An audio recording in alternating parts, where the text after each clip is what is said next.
Assalamualaikum warahmatullahi wabarakatuh. Alhamdulillahilladzi bi ni'matihi tatimmu shalihat. Asyhadu an la ilaha illallah wa la syarikalah wa asyhadu anna Muhammadan abduhu wa rasuluh. Allahumma shalli wa sallim wa barik ala nabiyyina Muhammadin wa ala alihi wa ashabihi ajmain. Amma ba'd. Jemaah sekalian yang dirahmati Allah Subhanahu wa taala, alhamdulillah insyaallah kita pagi ini akan melanjutkan membaca ini kitab Al-Adab Al-Islamiyah tentang adab Islam, dan masuk dalam pasal yang keempat, yakni adab tasmiyah. Adab tasmiyah yakni adab-adab tentang at-tasmiyah. At-tasmiyah maknanya adalah sama yusami tasmiyatan, ini pemberian nama. Adab di dalam memberi nama. Seyogyanya seorang muslim ini hendaknya mengetahui beberapa adab di dalam memilih nama dan juga kunyah atau nama panggilan atau julukan dan yang semisalnya. Karena memberi nama yang baik, yaitu memilihkan nama yang baik, ini termasuk di antara kebaikan orang tua atau bentuk ihsan orang tua kepada anak-anaknya.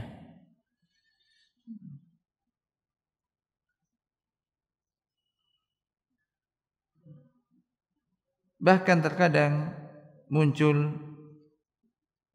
berbagai problema di dalam hidup seseorang dikarenakan nama yang ia sandang atau karena nama yang diberikan kepada seseorang. Oleh karenanya sangat baik jika kita memperhatikan beberapa adab yang berkaitan dengan pemberian nama. Di sini penulis akan memaparkan beberapa adab terkait dengan pemberian nama. Minha di antaranya al-adabul awal, adab yang pertama adalah tasmiyatul maulud yaumas sabi', yakni memberikan nama pada usia atau pada hari yang ketujuh dari hari kelahirannya. Rasulullah SAW bersabda, kullu gulamin rohinatun bi aqiqatihi tudbahu anhu yauma sabi'ihi wa yuhlaku ra'suhu wa yusamma.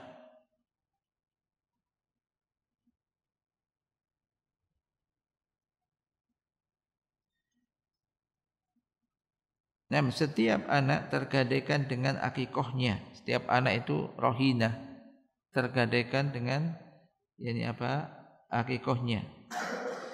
Maka tutbahu anhu yauma sabi'ihi, maka disembelihkan kambing pada hari yang ketujuhnya. Kemudian yuhlaku ra'suhu, dicukur gundul rambut kepalanya, wa yusamma, dan diberi nama. Maka di antara hal yang bisa dilakukan di hari ketujuh dari kelahiran anak, yaitu diakikoi. Maksudnya diakikoh, biasa kita telah sering melakukan itu atau mendengar itu. Jadi akikoh itu disembelihkan kambing, kalau bayi laki-laki 2 ekor kambing. Kalau bayinya perempuan 1 ekor kambing di hari ketujuhnya. Kemudian yuhlaku ra'suhu, ya dicukur rambutnya. Khalq ini ya cukur gundul rambutnya kemudian ditimbang, ya kan? Ini dari ketujuh. Kemudian wa yusamma, dan diberi nama.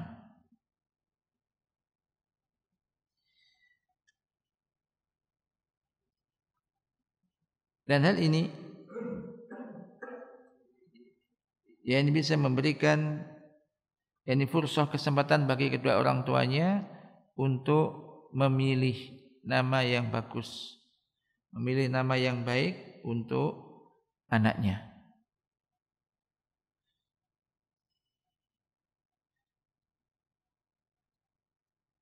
Nah, walaupun juga bisa juga pemberian nama ini pas lahir, pas lahir.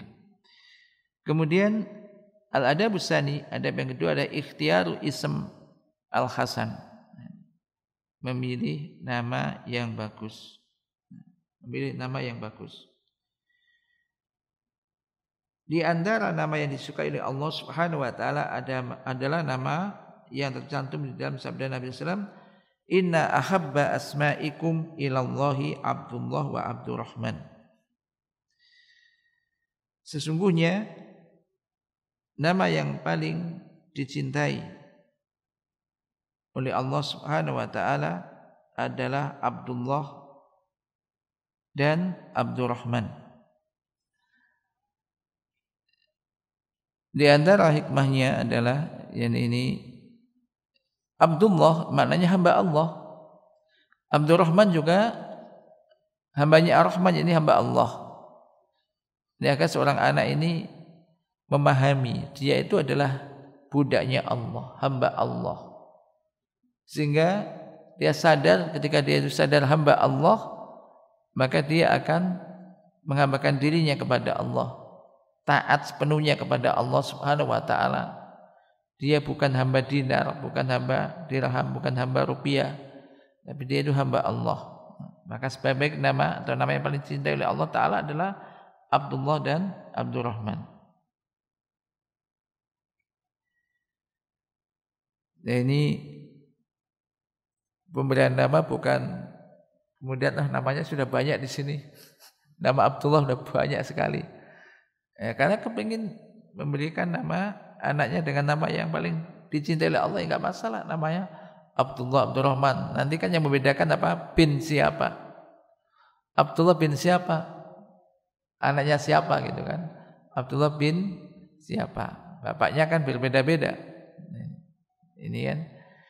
Ini tidak masalah misalkan orang itu sini sudah ada dua nama orang di sini namanya Abdullah misalkan atau Abdurrahman, ya sangat mungkin nanti akan ada yang sama, tapi nanti tetap bedanya siapa, bin siapa, kemudian bin siapa lagi. Nah, ini kan semacam itu. Nah, jadi diharapkan dengan nama itu orang itu paham gitu, yaitu ada hamba Allah gitu.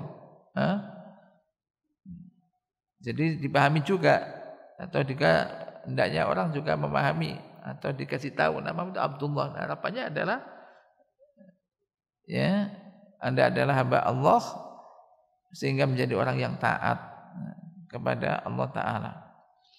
Demikian juga nama-nama baik yang lainnya seperti Muhammad, dan juga Ahmad, mungkin Mahmud, Abdurrahim, dan lain-lainnya. Nah, kemudian pemberian nama yang baik atau mendapatkan nama yang baik merupakan salah satu hak anak terhadap orang tuanya atau yang hendaknya diberikan oleh orang tuanya. Hal ini juga termasuk perlakuan baik orang tua terhadap anak, yakni dengan memberi nama yang baik sehingga jangan sampai nama tersebut menjadi aib bagi si anak. Adab yang ketiga, al-adabus salis, ikhtiaru asma'il islamiyah, memilih nama-nama yang Islami.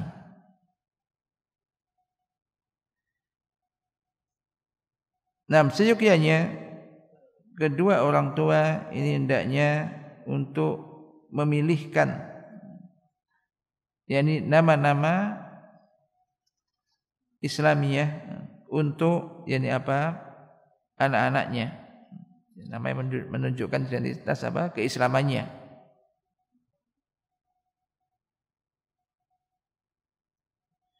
Dan juga jangan sampai orang tua menamakan anaknya dengan nama-nama orang kafir atau dengan nama yang menyerupai nama-nama mereka.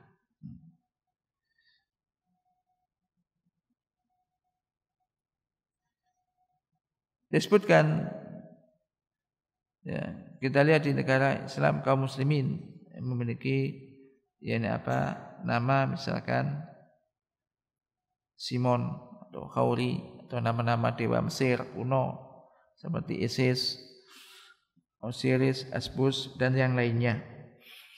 Oleh karena itu yang paling utama dan wajib adalah memilih nama-nama Islami untuk anak-anaknya. Al-muhafadhu ala asmail islamiyah, menjaga agar bisa memberikan nama-nama Islamiyah pada anak-anaknya. Demikian juga yang keempat, ijtinabul asmail al-manhi anha, yakni menjauhkan nama-nama yang dilarang, yaitu tidak memberikan nama-nama yang dilarang.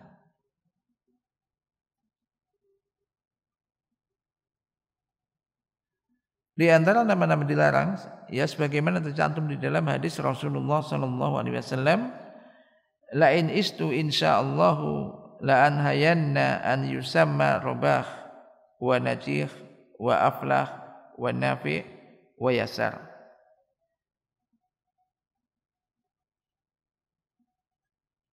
Jika umurku panjang aku akan melarang seorang dinamai dengan nama Rabah. Rabah itu arak atau najih yang sabar, aflah yang beruntung, nafi yang bermanfaat dan yasar kemudahan. Demikian juga Nabi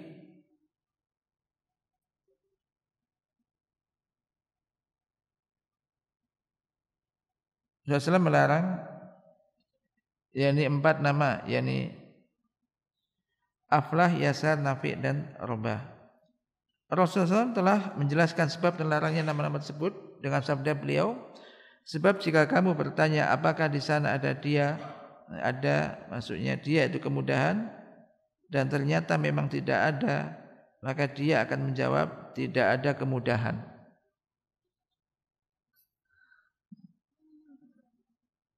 Jadi ilahnya, kenapa kok nama enggak boleh itu?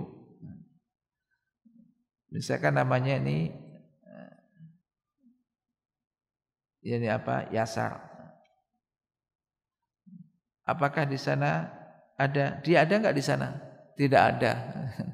Tidak ada, berarti tidak ada kemudahan semacam itu. Ini contohnya. Di antara perkara yang termasuk dalam bab ini ada nama-nama yang mengandung makna kesombongan, atau makna keangkuhan dan penentangan terhadap Allah Subhanahu wa taala. Sebagaimana yang tertera di dalam sabda Nabi sallallahu alaihi wasallam, yakni aqnaul asma'i indallahi yaumal qiyamati rajulun yusamma malikal amlak la malika illallah. Nama yang terjelek di sisi Allah adalah seorang yang diberi nama yakni Malikul Amlak, yaitu raja di raja. Sesungguhnya tidak ada penguasa kecuali hanya Allah Subhanahu wa taala. Di antaranya juga nama Sahin Shah, raja di raja di Persia. Qadil Qudot, hakimnya para hakim. Atau yang bernama Fir'aun, Misalkan namanya siapa? Fir'aun. Nah, ini ya jelek. Dan semisalnya. Demikian juga ada yang kelima, ijtinabu asma'il aqbihah, tidak memberikan nama-nama yang buruk. Ya walaupun misalkan bahasa Arab, kadang orang memberi nama bahasa Arab tapi artinya enggak tahu. Minha di antara namanya siapa? Kalb. Kalbun. Kalbun ini anjing. Kalbun ini anjing. Kolbun ini hati. Ini kalb. Kalb anjing. Kilab. Kilab juga anjing-anjing. Jamak dari anjing. Atau misalkan jamroh atau syihab. Syihab ini kan api ya. Syihab dan yang lainnya. Sebagaimana orang diberi nama dengan nama-nama binatang.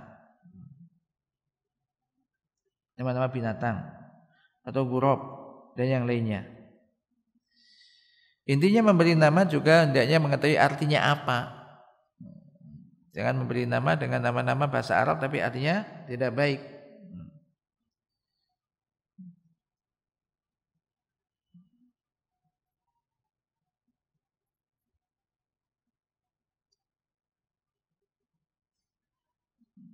Namanya siapa? Misalkan namanya Jahannam. Nama bahasa Arab juga Jahannam. Ini namanya neraka.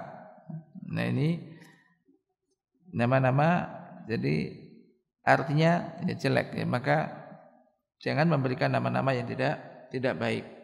Maka kadang orang ingin memberikan nama dari bahasa Arab tapi artinya apa? Nah jangan sampai nanti artinya tidak tepat. Artinya tidak tepat. Baik. Oleh karena itu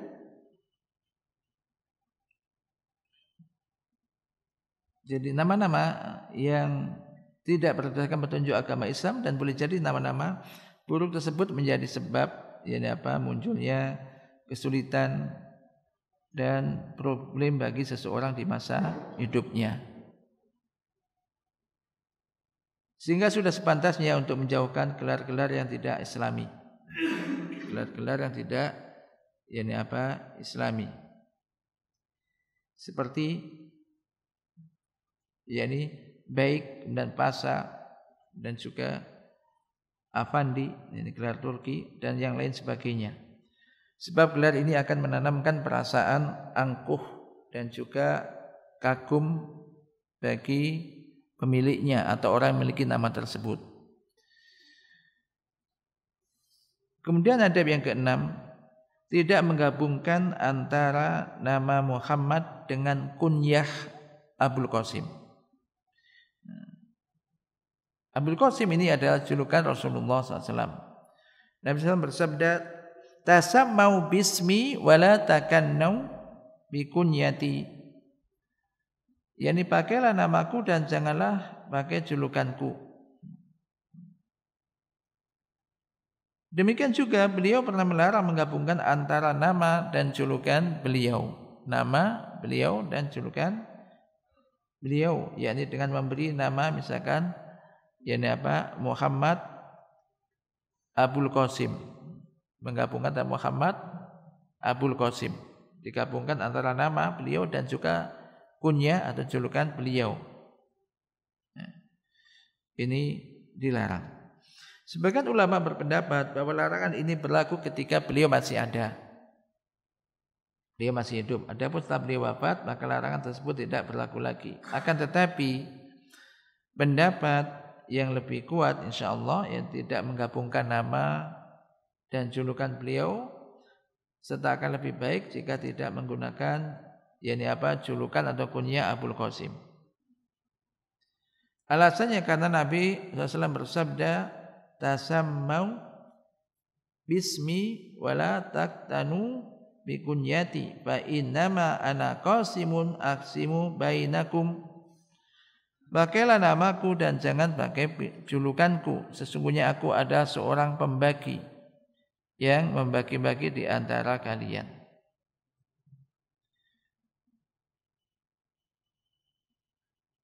Kemudian ada yang ketujuh, taghyirul ism al-qabih ila ismin hasan, mengubah nama yang tidak baik dengan nama yang baik. Hal itu ini karena Nabi SAW apabila didatangi oleh seseorang dan memiliki nama yang tidak beliau sukai atau nama yang tidak baik, maka beliau mengubahnya. Beliau menukarnya atau mengganti nama tersebut.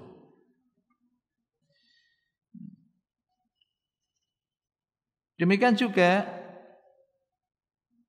ada beliau SAW, idza sami'a bil ismi al-qabih hawalahu ila ma huwa ahsan minhu, apabila mendengar nama yang tidak baik, maka beliau langsung menukarnya dengan nama yang lebih baik. Beliau SAW juga pernah menukar nama Asiyah. Nama Asiyah pakai ain, Asiyah. Asoya si asin, Asiyah itu pelaku maksiat. Jadi kalau Asiyah ini wanita yang melakukan maksiat. Pakai ain, Asiyah, short. Ini kemudian beliau mengatakan anti jamilah. Engkau jamilah. Kalau jamilah artinya adalah wanita yang cantik. Walaupun ya sekedar nama. Jangan mengatakan apalah arti sebuah nama gitu kan. Tapi begitu ada nama Asiyah, loh ini wanita cantik-cantik dikatakan Asiyah. Asiyah ini pelaku maksiat. Maka diganti dengan Jamilah, anti Jamilah contohnya. Beliau sallallahu alaihi wasallam juga menukar nama Barrah dan bersabda Samuha Zainab.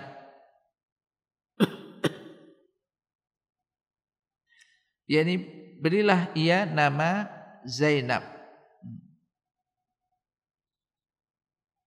Nah ini kalau kita ambil pelajaran dari sini kan langsung aja mengubah nama ya kan, namanya. Jadi ya nggak butuh ritual untuk acara khusus memberi nama, mengganti nama pakai jenang lah apa misalkan. Ya tidak, langsung ya, diberi namanya diganti ini kan gitu. Ini. Jadi ini menunjukkan apa, nama juga ada ya ada pengaruhnya. Kalau enggak kenapa Nabi mengganti nama-nama itu? Nah, ini kan. Demikianlah beliau menukar setiap nama yang mengandung makna celaan, yang mengandung nama celaan atau aib, atau juga satman, caci makian. Bahkan beliau juga menukar nama-nama yang mengandung makna pujian. Makna celaan juga enggak boleh. Makna yang menyanjung diri atau memuji diri, ini juga enggak. Sebagaimana beliau sallallahu menukar nama Barrah. Barrah ini maksudnya apa Barrah? Barun itu, kalau Barotun ya wanita yang senantiasa berbuat baik. Senantiasa berbuat baik. Diganti dengan nama Zainab dengan alasan yang telah disebutkan. Ini kan mengandung pujian dia Barrah. Nama Barrah juga mengandung pujian terhadap diri sendiri. Jadi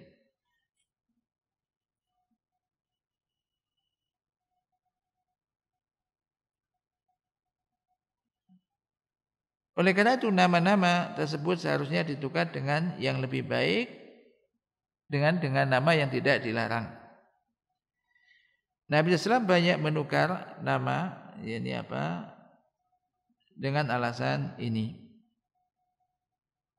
Intinya ya di sini ada pengaruhnya lah antara nama dengan yang diberi nama. Dan nama juga ada kan harapan juga. Harapan sebagaimana kayak tadi kayak Abdurrahman ini harapannya dia bisa menjadi hamba Allah yang taat. Jangan juga Anda kemudian membenturkan begini, itu namanya Abdullah jarang ke masjid misalkan, atau ya semisalnya. Nah ini yang salah ya, anaknya ada orangnya. Maka Anda juga hendaknya memahami. Anda misalkan namanya bagus, anak orang tuanya ngasih nama bagus. Maka dia orang tua saya ngasih nama misalkan Abdullah, oh nama saya Abdurrahman. Maka berupayalah untuk menjadi hamba Allah yang baik gitu kan. Karena harapannya orang tua itu semacam itu gitu kan. Jadi jangan namanya bagus kemudian perbuatannya tambah dia tidak baik. Ya, jangan sampai karena harapannya orang tua mesti menginginkan anaknya itu anak yang baik, anak yang soleh. Ini anak-anak yang diberi mempunyai nama-nama yang bagus, maka berupayalah untuk bisa berbuat sebagus namanya gitu kan. Kemudian ada yang ke-8, jawazu takniyatis shaghir wa man wala waladalahu, boleh memberikan kunyah kepada anak kecil dan juga kepada seseorang yang belum punya anak, anaknya belum ada boleh diberi kunyah. Nabi SAW pernah memberi julukan kepada saudara Anas yang pada saat itu masih kecil. Rasulullah SAW bersabda, ya Aba Umair, ma fa'ala Nughair. Ini saudara Anas masih kecil ketika itu punya burungnya mati. Kemudian ditanya, ya Aba Umair, ma fa'ala Nughair. Wahai Abu Umair. Abu Umair ini saudara Anas. Apa yang telah dilakukan oleh Nughair? Nughair ini burung kecil. Kan masih kecil, belum punya anak, sudah digelari Abu Umair. Ini artinya boleh macam itu. Beliau juga memberi Aisyah radhiyallahu anha julukan dengan nama keponakannya yaitu Abdullah, anak kakaknya. Beliau bersabda, julukanmu Ummu Abdillah. Maka ada kata misalkan seorang belum punya anak disebut dengan Ummu siapa misalkan. Ummu fulan, Ummu Abdillah atau misalnya. Tapi belum punya anak. Nah, ini boleh juga kan, ini kunyah, ini gelar. Ini boleh. Kemudian tidak memanggil seseorang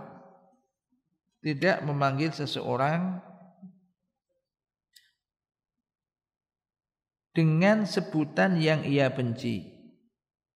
Jangan memanggil seseorang dengan sebutan-sebutan yang tidak baik, yang tidak dia sukai. Allah Subhanahu wa taala telah berfirman, wala tanabazu bil alqab, dan janganlah kamu saling memanggil dengan gelar-gelar yang buruk.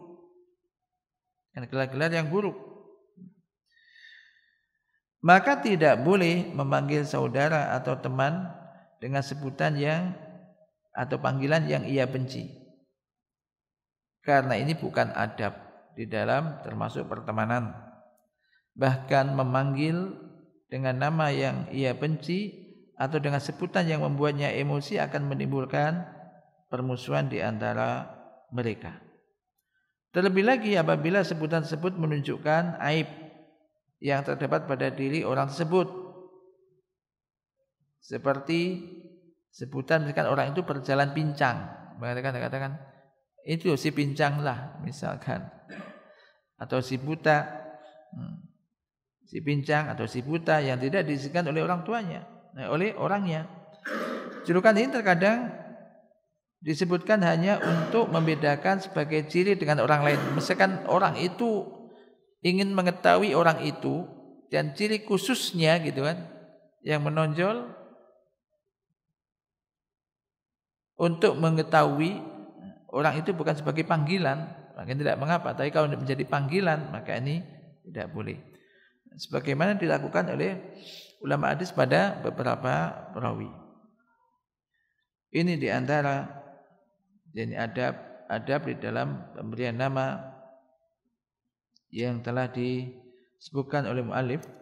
Ini ada 9 poin, 9 bab terkait dengan pemberian nama tersebut. Intinya di sini sekali lagi termasuk hak anak atau kewajiban orang tua untuk memilihkan untuk anak-anaknya nama-nama yang baik.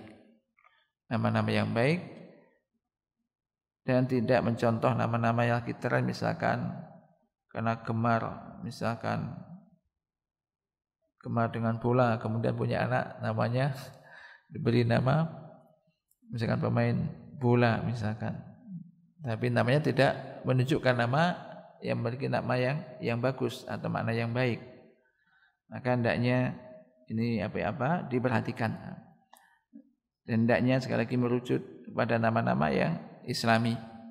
Harapannya adalah agar ya anak-anak ini memiliki akhlak-akhlak yang bagus, demikian juga jadi orang-orang yang baik. Nah, ba'dahu di sini adalah adab tasawwuk. Berikutnya ada adab tentang bersiwak. Adab tentang bersiwak. Siwak merupakan sunnah muakkadah. Insyaallah tidak asing lagi tentang siwak, ya kan? Banyak yang punya siwak ini. Ya, anak-anak ini banyak semua punya siwak. Tahu siwak anak-anak ini? Santri ini tahu siwak? Tahu kan? Punya Ustaz ini siwak gitu kan. Kayu siwak. Wa huwa sunnatun muakkadah. Dari Nabi SAW, siwak merupakan sunnah yang sangat ditekankan, sunnah muakkadah sangat dianjurkan, oleh Nabi SAW. Wa kana sallallahu yuwadzibu alaihi daiman. Beliau sallallahu ini senantiasa bersiwak. Wa yuksiru minhu, dan banyak melakukan siwak atau banyak bersiwak ini. Wasiwaku madharatun lil fam mardhatun lirabbi.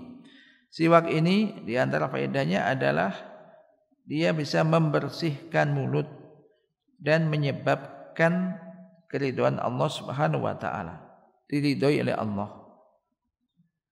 Walahu adabun yambaghi lil muslim mura'atuha. Seorang muslim hendaknya memperhatikan adab-adab bersiwak. Minha, di antaranya adalah yang pertama, al-iksaru minat tasawwuk wa khususan inda sholah. Banyak bersiwak, khususnya ketika hendak sholat. Adalah Nabi SAW banyak bersiwak, dan beliau bersabda, umirtu bisiwaki hatta khasyitu an yuktaba alayya. Aku diperintahkan untuk bersiwak hingga aku khawatir kalau itu diwajibkan kepadaku. Beliau SAW juga bersabda, umirtu bisiwak hatta khiftu ala asnani. Aku diperintahkan untuk bersiwak hingga aku khawatir terhadap gigiku. Bersiwak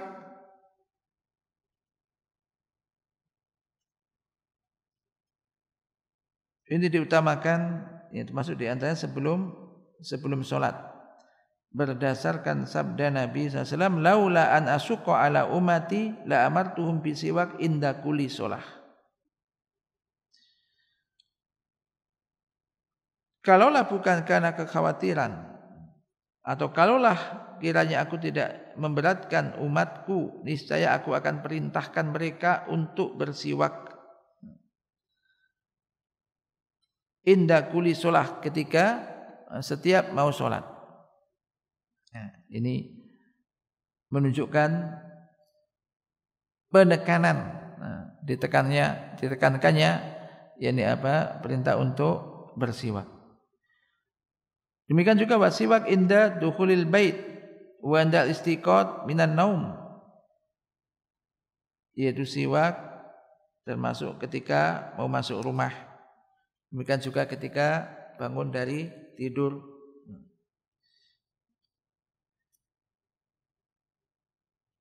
Ini juga termasuk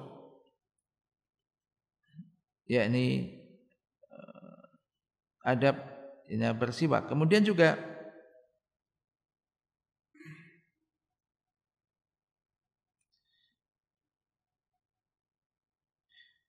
Di antara hal yang bisa membantu seseorang yakni untuk mudah bersiwak atau banyak bersiwak adalah yakni senantiasa siwak berada padanya, misalkan dimasukkan di saku bajunya. Ini gampang untuk melakukan itu, sehingga mudah untuk menggunakannya di setiap saat. Kadang memang permasalahan, kadang siwaknya hilang atau jatuh atau lupa, kadang semacam itu. Tapi ini diantara yang membantu orang untuk bisa mudah untuk bersiwak. Kemudian adab yang kedua. Adab yang kedua adalah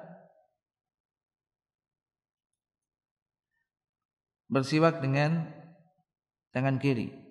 Hendaknya seorang bersiwak dengan tangan kiri sebagaimana yang disebutkan oleh sebagian ulama. Alasannya karena bersiwak termasuk salah satu perbuatan untuk menghilangkan kotoran. Yang ketiga, memulai bersiwak dari sebelah kanan. Sebagaimana dalam hadis Aisyah radhiyallahu anha, kana Rasulullah sallallahu alaihi wasallam yuhibbu at-tayammun mastata'a fi sa'ni kullihi fi tuhurihi wa tarajulihi wa na'lihi wa siwakihi. Bahwasanya Rasulullah SAW suka mendahulukan yang sebelah kanan dalam seluruh keadaan yang beliau sanggupi, baik ketika bersuci, kemudian bersisir, kemudian dalam memakai sendal. Nanti kan bersisir aja juga diatur kanan dulu. Memakai sendal termasuk sepatu ini juga kanan dulu. Dan ketika bersiwak. Kemudian yang keempat, at-tasawwuk tulan wa ardhon, bersiwak dengan gerakan vertikal dan juga horizontal. Ya. Jadi atas bawah juga atau samping. Tujuan bersiwak dengan gerakan vertikal dan horizontal ialah supaya seluruh gigi dapat disiwak dan dibersihkan dari kotoran. Dalam sebuah hadis disebutkan,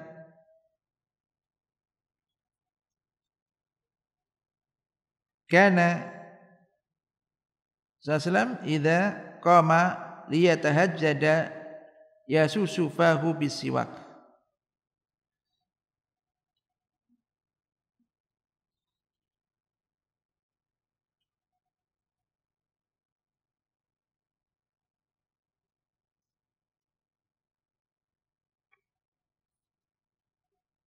Waqala,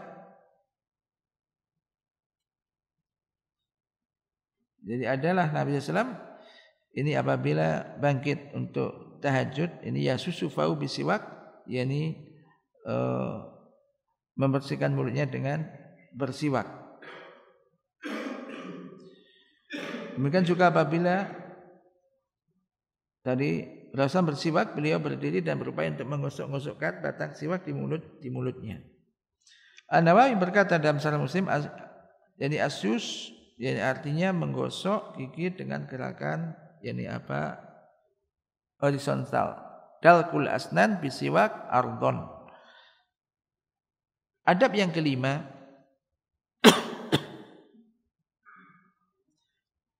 memberikan batang siwak kepada yang lebih tua. Memberikan batang siwak kepada yang lebih tua merupakan petunjuk Nabi SAW. Jika telah selesai menggunakan siwaknya, beliau memberikan siwak tersebut kepada orang lebih tua, dan jika sudah selesai minum, beliau memberikan sisanya kepada orang yang ada di sebelah kanan beliau. Beliau juga bersabda, Aroni fil manam atasawwaku bisiwakin, faja'ani rajulani ahaduhuma akbaru minal akhar, fanawaltu as-siwak al-asghar minhuma, faqila li kabbir, fadafa'tuhu ila akbar minhuma. Aku melihat dalam mimpi, yakni ketika aku sedang bersiwak, tiba-tiba datanglah dua orang laki-laki, yang satu lebih tua dan dari yang lain. Lantas aku memberikan siwak kepada yang lebih muda. Maka dikatakan kepadaku, berikan kepada yang lebih tua. Lalu siwak tersebut aku berikan kepada yang lebih tua. Nah, di sini ada catatan ya, beberapa catatan tanbih. Di antara keistimewaan siwak dibanding dengan yang lain seperti sikat gigi dan odol adalah yang pertama, siwak itu disukai oleh Allah atau diridhoi oleh Allah, menjadikan Allah ridho. Di samping dapat membersihkan mulut. Yang kedua, bahwasanya siwak itu bentuknya lebih kecil atau ukurannya lebih kecil, mudah untuk dibawa dibanding dengan yang lainnya. Yang ketiga, bahwasanya siwak itu mungkin untuk digunakan di kapan saja atau di setiap tempat, baik di masjid, tempat kerja, dan yang selainnya. Sementara sikat gigi dan odol tidak mungkin digunakan di masjid sebelum takbiratul ihram, di tempat kerja, di tengah penarikan, atau yang semisalnya. Sebab keduanya pasti membutuhkan air, yaitu bak, keran, dan yang semisalnya. Memang enggak mungkin kalau orang mau sholat gosok gigi dengan odol gitu. Mungkin kalau di tempat, di kamar mandi mungkin bisa. Ini memang berbeda.